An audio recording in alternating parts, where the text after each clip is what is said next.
وقولوا قولا سديدا يصلح لكم أعمالكم ويغفر لكم ذنوبكم ومن يطع الله ورسوله فقد فاز فوزا عظيما.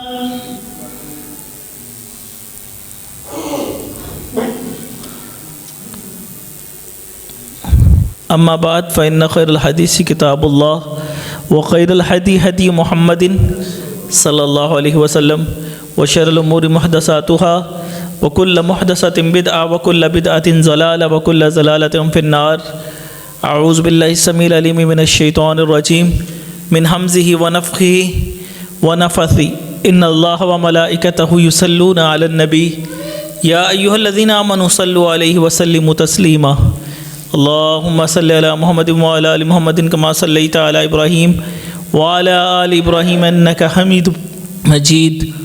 اللهم بارك على محمد وعلى آل محمد كما باركت على إبراهيم وعلى آل إبراهيم إنك حميد مجيد. رب اشرح لي صدري ويسر لي أمري واحلل عقدة من لساني يفقهوا قولي. اللهم انفعني بما علمتني وعلمني ما ينفعني وزدني علما. رب زدني علما رب زدني علما رب زدني علما. قال اللہ تعالی فی القرآن المجید والفرقان الحمید وَأَنَّ الْمَسَاجِدَ لِلَّهِ فَلَا تَدْعُوا مَعَ اللَّهِ أَحَدًا. صدق اللہ العظیم. حمد و ثنا تعریف و ثنا مالک کے ارض و سما کے لیے، خالق کائنات کے لیے. اگر ہم درختوں کو کلمے بنا دیا جائے، سمندروں کے پانی کو سیاہی بنا دیا جائے اور اللہ تعالیٰ کا ذکر کرنا شروع کر دیا جائے تو اللہ تعالیٰ کے ذکر کی تعداد اتنی زیادہ ہے کہ کوئی بھی اللہ تعالیٰ کا ذکر کر کے وہ حق ادا نہیں کر سکتا.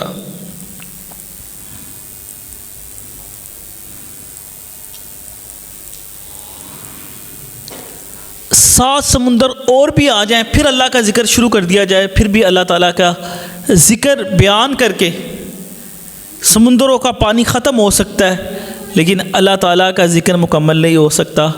لا تعداد درود و سلام میرے اور آپ کے پیارے پیغمبر ہادی برحق رحمت عالم حضرت محمد رسول اللہ صلی اللہ علیہ وآلہ وسلم کی ذات اقدس و مطہر پر ان ریت کے ذرات سے بڑھ کر، ان سورج کی کرنوں سے بڑھ کر، بارش کے قطرات سے بڑھ کر، لاکھوں کروڑوں اربوں خربوں سے بڑھ کر آپ علیہ الصلاۃ والسلام کی ذات اقدس و مطہر پر درود و سلام.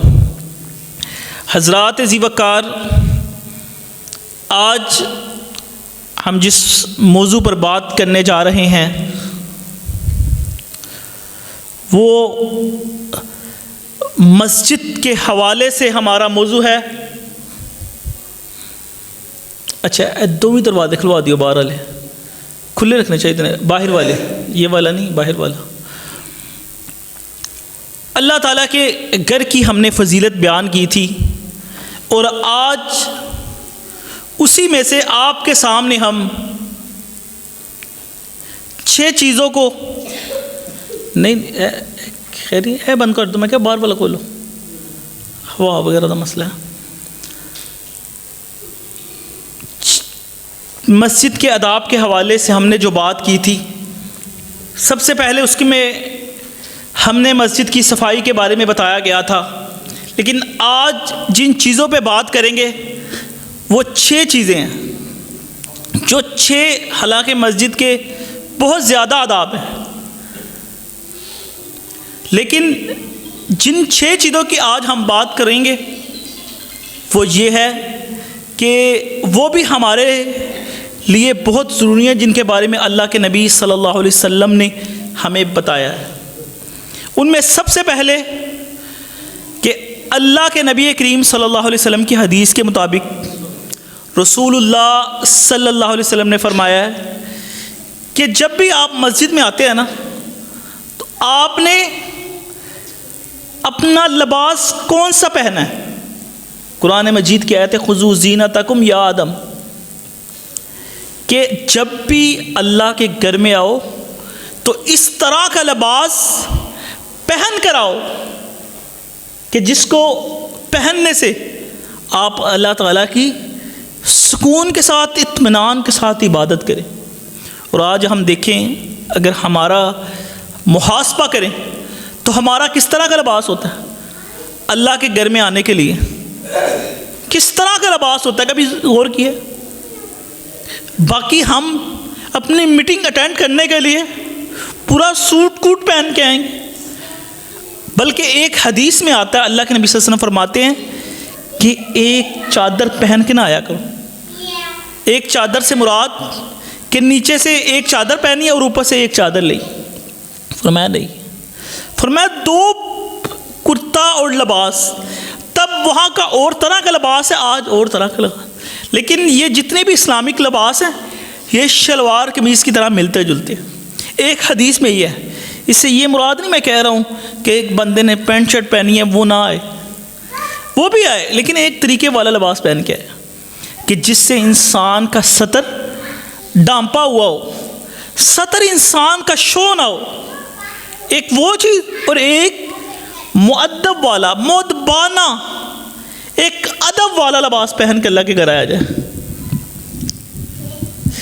ادب و احترام والا معزز لباس۔ معزز لباس کیا ہوتا ہے؟ ایک بندہ دھوتی کرتا پہن کے اللہ کے گھر میں آ جائے، یا دھوتی پہن کے اوپر اس نے ایک شرٹ پہنی ہوئی ہے، جس طرح لوگ بنیان پہن کر آ جاتے ہیں، اس طرح کے لباس سے اللہ کے نبی صلی اللہ علیہ وسلم نے منع فرمایا۔ اللہ کے گھر میں آنے کے لیے ایک اچھا اور بہترین لباس پہنا جائے، بلکہ جو اللہ کے بڑے بڑے امام ہیں، علماء ہیں، وہ بلا کیا کہتے ہیں؟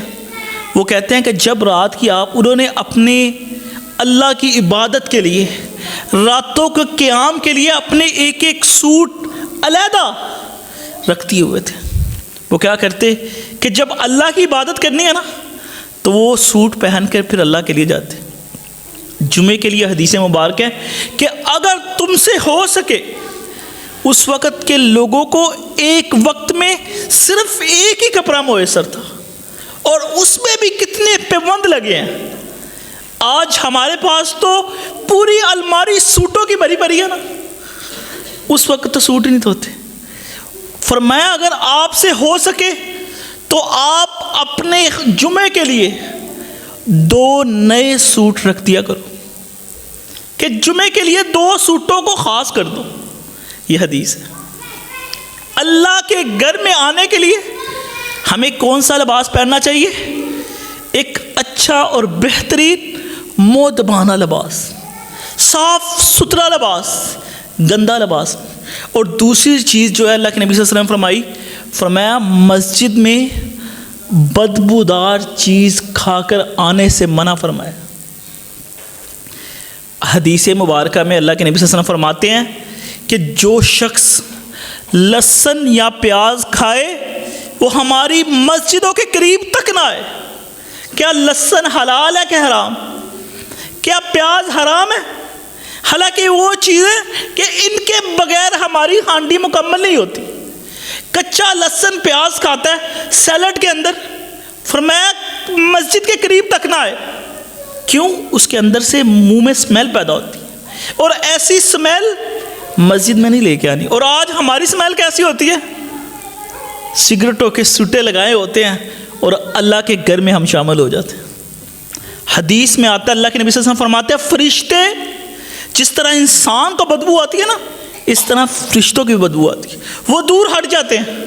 اور جب فرشتے ہی دور ہٹ گئے، اللہ کی رحمت ہی دور ہٹ گئی، ہم مسجد کے اندر نماز بھی پڑھنے آئے ہیں اور ہم سے بدبو آتی ہے۔ ایسے ایسے نمازیوں کے ساتھ کھڑا ہونا ہوتا ہے واللہ دل نہیں کرتا۔ اللہ کے نبی صلی اللہ علیہ وسلم فرماتے ہیں جب بھی نماز پڑھو پاؤں کے ساتھ ملا کے اپنے جو خلا ہوتا ہے نا جماعت کے اندر، خلا کو ختم کر دو، ایک ساتھ جڑ کے بیٹھو۔ یہ بچوں کو کہیں ذرا شور نہ کریں، ایک ساتھ جڑ کے نماز پڑھیں، جڑ کے پاؤں کے ساتھ پاؤں ملا کے۔ کیوں؟ کہ اگر آپ خلا بنائیں گے تو بیچ میں شیطان آ کے کھڑا ہو جائے گا۔ تو اگر ہم نے خلا ان کے ساتھ کیسے خلا بن سکتا ہے؟ ان کے ساتھ کہ جن کے ساتھ بدبو آ رہی ہے۔ اب ان کے دل نہیں کرتا ان کے ساتھ کھڑے ہو کے نماز پڑھنے کو کہ جن سے اسمیل آ رہی ہے، اور اسمیل بھی کس کی آ رہی ہے؟ سگریٹ کی آ رہی ہے۔ اور پھر آج ہمیں مارکیٹ کے اندر ایسے مولوی ملیں گے جو سگریٹ کو حلال کے بھی فتوے دیتے ہیں۔ اور کیا فتوے دیتے ہیں سگریٹ کو حلال کے؟ کہ جی مکروہ ہے۔ کیا کبھی کسی نے کھانے والی چیز کیا واش روم میں باتھ روم میں جا کے کھائی ہے؟ اب لہسن پیاز لے لے، حالانکہ اس سے اللہ کے نبی صلی اللہ علیہ وسلم نے منع فرمایا نا۔ اگر آپ کہیں کہ یار میں واش روم کر رہا ہوں، آج مجھے ذرا ٹائم لگنا ہے، میں ساتھ تھوڑا سا لہسن کھا لوں، کھا سکتا ہے کوئی؟ کیوں؟ ہمیں شرم آ جاتی ہے۔ اللہ کی حلال کردہ چیز ہے، ہم ان جگہ میں، اور یہ کوئی حلال ہے کہ جس کو ہم واش روم میں بیٹھ کے بھی لوگ پیتے ہیں۔ حضرات ذیوکار، ایسی چیز کھا کے آنا جس میں بالخصوص اللہ کے نبی صلی اللہ علیہ وسلم نے لہسن کا بھی کہہ دیا، بلکہ ایک حدیث ہے اللہ کے نبی صلی اللہ علیہ وسلم نے فرمایا جو بندہ دودھ پیتا ہے نا، دودھ، وہ نماز سے پہلے کولی کر لیا کرے۔ جب آپ دودھ سادہ پیتے ہیں پھر اس کی وجہ سے بھی ہلکی پھلکی سمیل آ جاتی ہے، فرمایا اس کی بھی کولی کر کے نماز پڑھا۔ یعنی کہ نماز کے لیے منہ کا صاف ہونا، بدبو سے دور ہونا، یہ بہت لازمی ہے۔ یہ اللہ کے نبی صلی اللہ علیہ وسلم نے فرمایا جب بھی مسجد کے اندر آؤ تو کوئی ایسی چیز کھا کے مت آؤ کہ جو بدبودار ہو، جس سے اگلے بندے کو بھی بدبو پیدا ہو۔ فرمایا اگلے بندے کو بدبو پیدا ہوئی، فرشتوں کو بھی پیدا ہوگی۔ اور اس میں بالخصوص اللہ کے نبی صلی اللہ علیہ وسلم نے حلال چیزوں کا نام لیا، جس میں لہسن ہے، پیاز ہے، یہ چیزیں۔ اس کے بعد جو اللہ کے نبی صلی اللہ علیہ وسلم نے ہم نے مسجد کے آداب میں سے ایک آداب بتایا نا، اس میں یہ ہے کہ فرمایا عورتوں کو، یہ عورتوں کے لیے، ان کو کہا کہ گھروں کے اندر نماز پڑھا، عام نماز۔ اس وقت زیادہ تر عورتیں عشاء کی نماز مسجد میں ادا کیا کرتی تھی۔ اب جمعے کے نماز میں آنا چاہیے، آئے خطبہ بھی اس بہانے سن لیتے ہیں، لیکن اگر عورت جمعہ گھر میں بھی پڑھ لے تو اللہ کے نبی صلی اللہ علیہ وسلم نے فرمایا یہ بھی افضل ہے۔ لیکن یہ جمعے کی عام نماز کی بات ہو رہی ہے، یہ نہیں ہے کہ اگر عورتیں خواتین آتی ہیں جمعہ پڑھنے کے لیے تو ہم کہیں کہ نہ ہو، نہیں، جمعے کے جمعے آنا چاہیے، یہ عام نماز کی بات ہو رہی ہے۔ اور اللہ کے نبی صلی اللہ علیہ وسلم کیا فرمایا؟ عام نماز میں عورتوں کو کہا کہ خوشبو لگا کے نہیں آنا چاہیے، جمعے کو بھی نہیں، مسجد میں خوشبو لگا کے آنے سے منع کر دیا۔ حدیث میں آتا ہے جس عورت نے خوشبو لگا لی ہے نا، وہ ہماری مسجد میں نہ آئے۔ فرمایا تب اس وقت عورتیں عشاء کی نماز پڑھتی تھی، اللہ کے نبی صلی اللہ علیہ وسلم نے فرمایا عشاء کی نماز نہیں پڑھنے آنا، اگر آپ نے خوشبو لگا لی ہے نا تو پھر ہمارے ساتھ نماز نہ پڑھو۔ اور اس وقت کا طور طریقہ کیا تھا کہ پہلے مردوں کی صف ہوتی تھی اور اس سے پیچھے بچوں کی صف ہوتی تھی، پھر اس کے پیچھے عورتیں کھڑی ہوتی تھیں۔ اس وقت یہ ہوتا تھا، اللہ کے نبی صلی اللہ علیہ وسلم نے عورت کو خوشبو لگا کر مسجد آنے سے منع کر دیا۔ تو حضرات ذیوکار، حدیث میں آتا ہے عورتوں کے متعلق ایک اور حدیث ہے کہ عورتوں کو بازار میں بھی خوشبو لگا کر نہیں آنا چاہیے۔ فرمایا اگر عورتوں کی خوشبو کوئی غیر محرم، کوئی غیر مرد عورتوں کی خوشبو سونگھ لے، جو وہ خوشبو لگاتی ہیں، جو سینٹ لگاتی ہیں، فرمایا کیا ہوتا ہے؟ اللہ کے نبی صلی اللہ علیہ وسلم فرماتے ہیں اس عورت پہ جو جنابت چنبی والا غسل ہوتا ہے نا، وہ اس پہ واجب ہوتا تھا۔ حدیث میں آتا ہے اسے چاہیے جا کے گھر میں وضو کر غسل جنابت کرے، جس کی خوشبو دوسرا مرد غیر مرد سونگھ لیتا ہے۔ اور آج ہمارا معاشرہ دیکھیں، وہ بندوں سے تو ویسے سگریٹوں کی بو آتی ہے، اور خواتین سے کیا ہوتا ہے؟ خوشبوئیں آ رہی ہوتی ہیں۔ اور آتی کن کو ہے؟ اپنے خاوند کو نہیں آئیں گی، اپنی فیملی میں نہیں آئیں گی، غیر مردوں کو، بازار والوں کو آئیں گی، دکانداروں کو آئیں گی خوشبوئیں۔ حالانکہ جن کے لیے لگانی چاہیے ان کے لیے کبھی نہیں تیار ہونا۔ تیار کن کے لیے ہونا ہے؟ بازار میں جانے کے لیے۔ بلکہ حدیث میں آتا ہے کہ جب عورتیں بازار کے اندر جائیں تو سخت لہجہ استعمال کریں کسی غیر مرد کے ساتھ، اپنی آواز میں نرمی نہ پیدا کریں بلکہ سختی پیدا کریں کہ اگلے کے دل کے اندر کوئی ایسا خیال نہ پیدا ہو جائے۔ تو حضرات ذیوکار، یہ آدابوں میں سے آداب کیا ہیں جس میں بالخصوص ہمارے موضوع کے مطابق مسجد کے آداب، اور ان میں کیا ادب ہے کہ عورتیں جب بھی اللہ کے گھر میں آئیں خوشبوئیں لگا کر نہ آئیں۔ اور اس کے برعکس مردوں کو کیا کہا کہ تم جب بھی اللہ کے گھر میں آؤ خوشبو لگا لیا کرو۔ اور بالخصوص جمعے کے وقت میں جمعے کے آداب میں سے جب ہم جمعے کے موضوع پہ یہ جمعہ پر آئیں گے پھر ہم انشاءاللہ یہ آپ کو بتائیں گے کہ جمعے کے لیے فرمایا پرفیوم بھی لگا کے آیا کرو، خوشبو بھی لگا کے آیا کرو. یہ مردوں کے لیے. اور عورتوں کے لیے کیا ہے کہ وہ اللہ کے گھر میں اگر خوشبو لگا کے آئے نا تو پھر نہ آئے. اور اس میں سے ایک اور بات آج ہمارے کیا ہوتا ہے، کیونکہ یہ آج موضوع شاید کسی اور موضوع پہ شروع کر جاتے، یہ مسجدوں کا آداب ٹاپک چینج کر لیتے، لیکن یہ جو دو باتیں میں آپ کے سامنے کرنے لگا ہوں یہ بہت ہی ضروری ہیں. یہ ہمارے معاشرے میں اس کا احترام ہی نہیں ہوتا. اور یہ پھر اس کے لیے یہ اسپیشل جمعہ آج کا کیا ہے جس میں سے اللہ کے نبی صلی اللہ علیہ وسلم فرمایا کہ جب آپ کی مسجد کے اندر کوئی چیز گم ہو جاتی ہے نا تو فرمایا اس کے اعلان کو کرنے سے منع کر دیا گیا. یہ یاد رکھیں. آج ہم اسپیشل ہماری کوئی چیز گم ہو جاتی ہے ہم اعلان کرتے رولے ڈالتے. اللہ کا گھر ہے، اس کا احترام ہے، اگر گم ہوگی سو ہوگی. فرمایا اگر کوئی تم کسی سے یہ سنو کہ وہ کسی اپنی گم شدہ چیز کا مسجد کے اندر اعلان کر رہا ہے نا تو تم کہو کہ اللہ کرے تمہاری چیز تمہیں ملے ہی نہ. دکھنے میں کیا ہے ہمارے سارے اعلان ہوتے ہی مسجد کے اندر، لیکن اللہ نے اس مسجد کا ایک تقدس اور احترام بنا دی کہ یہ کس کے لیے؟ یہ صرف اللہ کے ذکر کے لیے. صرف اللہ کا ذکر کرو اس میں. جیسے حضرت امیر معاویہ کی روایت تھی کہ حضرت امیر معاویہ آئے تو کچھ لوگ اللہ کا ذکر کر رہے تھے. آپ نے فرمایا یہ کیا کر رہے ہو؟ فرمایا ہم اللہ کا ذکر کر رہے ہیں. اللہ کا ذکر کر رہے ہیں. یہ اللہ کے نبی صلی اللہ علیہ وسلم کی حدیث بیان کر رہا ہوں کہ حضرت امیر معاویہ نے کہا، جب پوچھا ان سے تو نے کہا ہم اللہ کا ذکر کر رہے ہیں. فرمایا قسم کھاؤ. کہا اللہ کی قسم ہم اللہ کا ذکر کرنا ہے. فرمایا میں نے تم سے اس لیے قسم نہیں لی کہ میں تمہیں جھوٹا سمجھ رہا ہوں، بلکہ ہم نے اللہ کے نبی صلی اللہ علیہ وسلم کو دیکھا کہ وہ ہمارے درمیان میں پیدا ہوئے، ہمارے درمیان میں آئے تو کیا کہا؟ کہتا ہم ایسے اللہ کا ذکر کر رہے تھے. تو اللہ کے نبی صلی اللہ علیہ وسلم پوچھا کیا کر؟ ہم نے کہا ہم اللہ کا ذکر کر رہے ہیں، اس کا شکر ادا کر رہے ہیں. تو آپ علیہ الصلوۃ والسلام نے فرمایا کہ اللہ کی قسم صحیح بات ہے کہ تم اللہ کا ذکر. فرمایا اللہ کی قسم ہم اللہ کا ذکر کرنا. فرمایا یہ تمہارے اللہ کے ذکر جو مسجد کے اندر بیٹھ کے ہو رہا ہے نا، اس اللہ کے ذکر کی وجہ سے اللہ رب العزت تمہارا تذکرہ فرشتوں کے سامنے کر رہے ہیں اور تم پہ فخر محسوس کر رہے ہیں. اللہ رب العزت کس وجہ سے؟ کہ اللہ کے گھروں کے اندر اللہ کا ذکر ادا کرنا.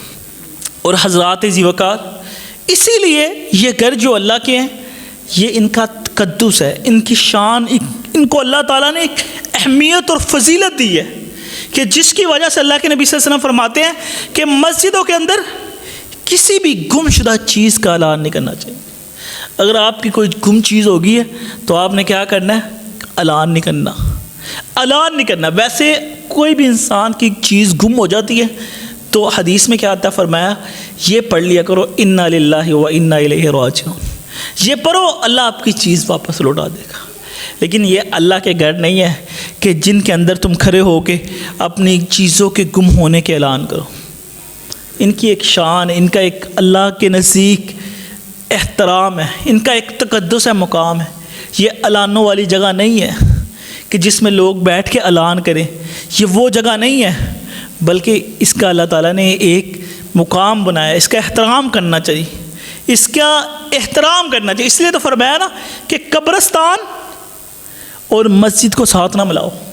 اکثر لوگوں نے قبرستان کے اندر ہی مسجد بنائی ہوتی ہے، اکثر لوگوں نے مسجد کے ساتھ ہی قبرستان بنایا ہوتا ہے. اس چیز سے اللہ کے نبی نے منع فرما دیا. اور اللہ کا گھر ہے، یہاں اللہ کی رحمت ہے، یہاں برکتیں ہیں. یہ کوئی قبرستان ہے کہ ساتھ نہیں ملانا چاہیے. اللہ کے نبی نے منع فرما دیا. اور یہ گم ہونے والی جگہ ہے کہ ہماری چیز گم ہے، ہمیں مسجد نظر آ جاتی. اور اس کی شان ہے، اس کا مقام ہے. اس میں اللہ کا ذکر کرو، اللہ سے آپ دعائیں مانگو رج رج کے، اللہ آپ کی دعائیں قبول کرے گا. یہاں اللہ کا ذکر کیا کرو. تو حضرات ذی وقار، مساجد کے اندر اللہ کے نبی صلی اللہ علیہ وسلم کی حدیث کے مطابق کیا ہے کہ اللہ کے نبی صلی اللہ علیہ وسلم نے گم شدہ چیز کا اعلان کرنے سے بھی منع کر دی. ونعوذ باللہ من شرور انفسنا ومن سیئات اعمالنا من يهده الله فلا مضل له ومن يضلل فلا هادي له واشهد ان لا اله الا الله وحده لا شریک لہ واشهد ان محمدا عبدہ ورسولہ اللہم صلی علی محمد وعلی آل محمد کما صلیت علی ابراہیم وعلی آل ابراہیم انک حمید مجید اللہم بارک علی محمد وعلی آل محمد کما بارکت علی ابراہیم وعلی آل ابراہیم انک حمید مجید رب اشرح لی صدری ویسر لی امری واحلل عقدۃ من لسانی یفقہوا قولی اللہم انفعنی بما علمتنی وعلمنی ما ینفعنی وزدنی علما رب زدنی علما رب زدنی علما۔ حضرات ذی وقار، اللہ کے نبی کریم صلی اللہ علیہ وسلم نے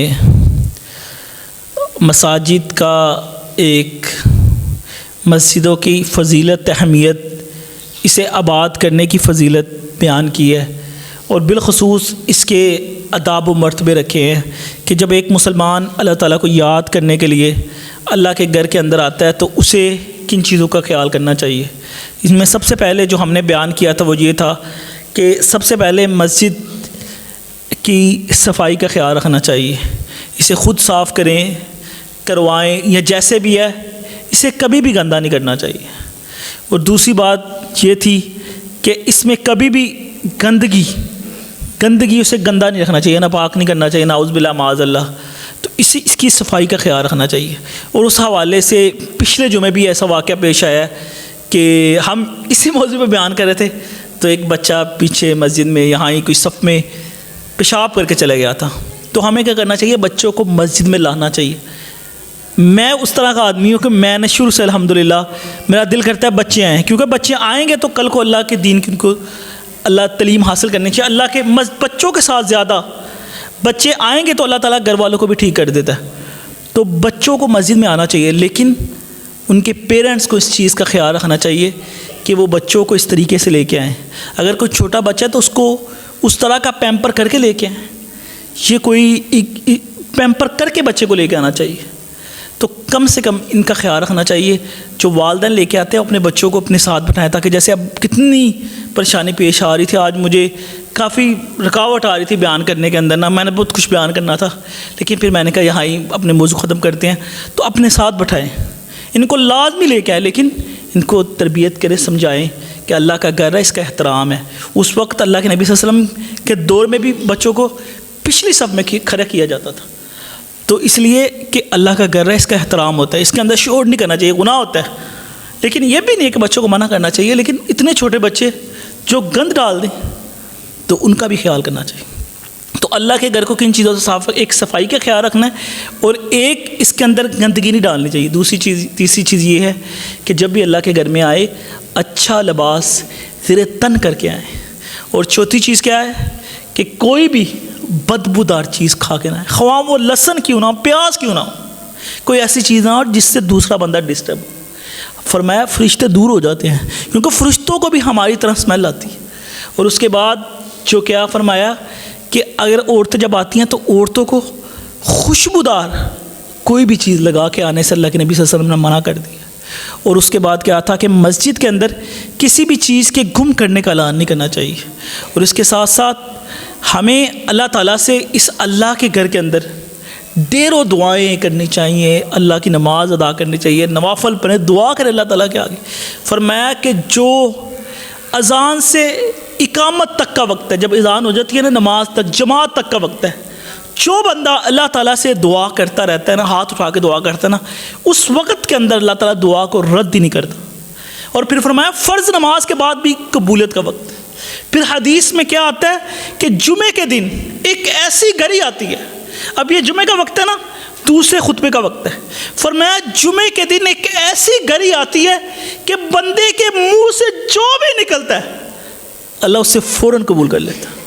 اب آپ دیکھیں، ہم کوشش کرتے ہیں نا، ہم جاتے ہیں کسی منسٹر کے پاس یا کسی ایم این ایم پی کے پاس، کوئی نوکریوں کو جاب آتا ہے، کوٹا آتا ہے نا نوکریوں کا، ہم کہتے ہیں ہم ایسے نہیں، ہم میرٹ پہ ہمیں بڑا مشکل ہے، ہمیں آپ کوٹا بیس میں بھرتی کر لیں۔ یہ اللہ نے کوٹا رکھ دیا کہ جو ریجیکٹ نہیں ہونا، آپ کے منہ سے جو بھی نکلنا اللہ نے قبول کر لینا۔ یہ جمعے کے وقت ہے، اور حدیث میں آتا ہے دو وقت ہو سکتے ہیں، یہاں تو اب جو دوسرے خطبے میں وقت ہے، یہ نماز تک کا وقت ہے، تو یا عصر سے لے کے مغرب کا وقت ہے، اس کے درمیان اللہ سے جو بھی منہ سے نکلتا نا اللہ اس دعا کو قبول کر سکے۔ اللہ سے دعا ہے کہ اللہ تعالیٰ ہمیں عمل کرنے کی توفیق عطا فرمائے، اللہ تعالیٰ ہمارے حال پہ رحم فرمائے، اللہ تعالیٰ بیماروں کو شفائے کاملہ عطا فرمائے، اور اللہ تعالیٰ ہمارا یہ سب کچھ اپنی بارگاہ کے اندر بیان کرنا، آپ کا سننا آنا اپنی بارگاہ کے اندر قبول و منظور فرمائے۔ سبحان ربک رب العزت عما یصفون وسلام علی المرسلین والحمد للہ۔